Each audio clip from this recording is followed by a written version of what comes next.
Right, let's get people, dito tayo sa Caterpillar na 320 GX maglo-loading sa Huo na dump truck. Yan o, brand new na Caterpillar, latest model DGPS. Yan,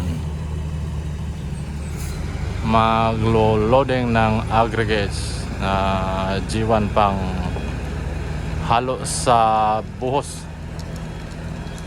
Dadalhin yan sa batching plant doon sa kabila, batching plant ng NNO Construction. Yan.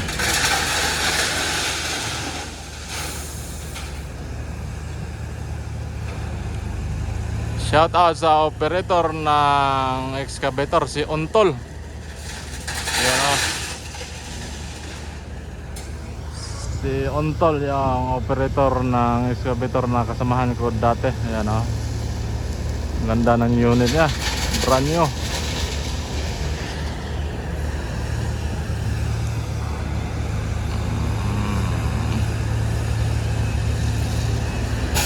Ah,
yan mga kamis, yan yung tamang plastada ng pagloading.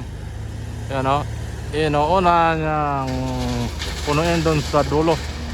Dapat unahin ang pagload doon sa dulo sa unahan para makita niya. Dahil pag sa huli, yan sa huli mag-load ay hindi niya na makita doon sa unahan.